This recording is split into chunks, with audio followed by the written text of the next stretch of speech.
Any questions? Do you drive with your outer chest, with your left chest upwards? Or? It's kind of, yeah, it starts off with this side, but I'm kind of twisting towards the middle. So I'm getting this up here.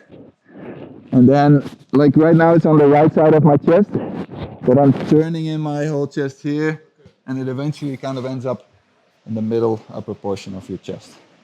Yeah, but try to think of that. Try to drive up instead of just staying here. You're not pushing the shoulder up. Like you can push the shoulder in. I can get the tap here, right? But it's way worse for him if I go up there. Okay, one thing I noticed, and I'm noticing right now, I will show you. One thing I noticed is that people are doing this mostly correctly, but so they get the shoulder here and they get the chest up, but then they start pulling the elbow up. And this is not what we're aiming for, right? Because now there's pressure on his spine. I'm pulling the head up and I'm applying pressure to his neck, which could get the tap, but that's not what I want. I want to strangle. I want to train with him again tomorrow, yeah? And yeah, I don't want him to be like, I have a sore neck, I'm skipping today. Yeah, I want him just to feel the strangle. So instead of pulling the elbow up, try to pull it across. Just slide it across the mat here. And that should give you way more clean submission.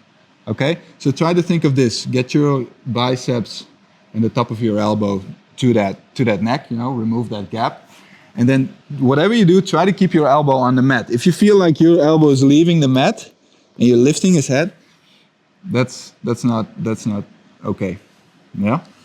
Hooking his left leg here on this side when you're choking him? So the question is, do I hook the hip or do I hook the leg to gain control, to keep control? That's your question, right? And the answer is both. And actually, it could even be better to hold the leg, because if I'm here and it's just like my foot is kind of hooking over here, he could still throw it over. So he could use his free hand to throw it over his hip, and we end up here, right? And then he's free to move and he can start escaping. That's going to be difficult, but if it happens, you could also, while he does this, you could slip it in the half guard, and then you could cross your feet if you want to, or just pull it back here, and then start submitting from there. And now you have like a closed connection around his leg, and it should be harder for him to move. Someone else, right? There was someone else who had a question. Yeah. Yeah.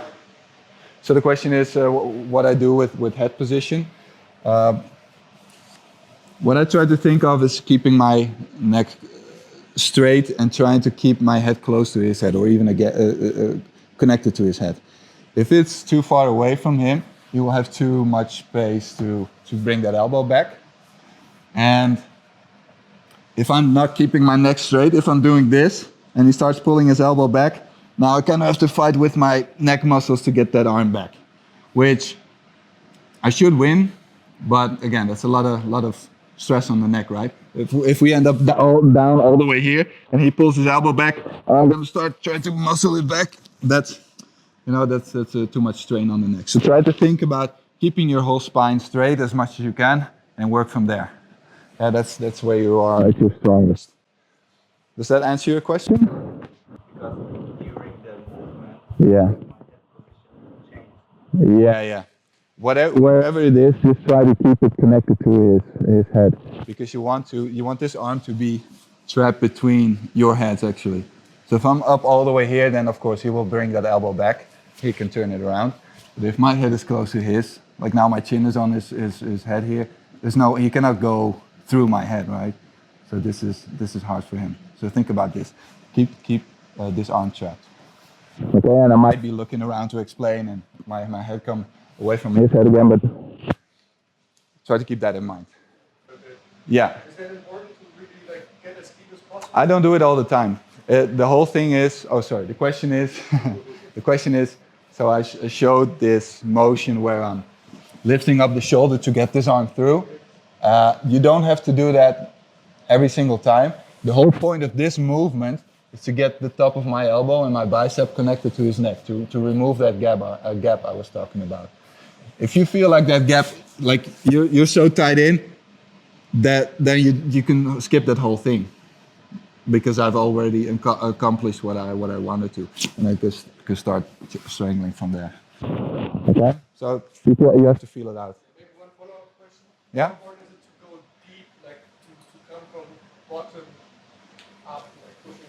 I feel it's very important if I want to finish it the way I just showed you. I feel that like this is very efficient, as in,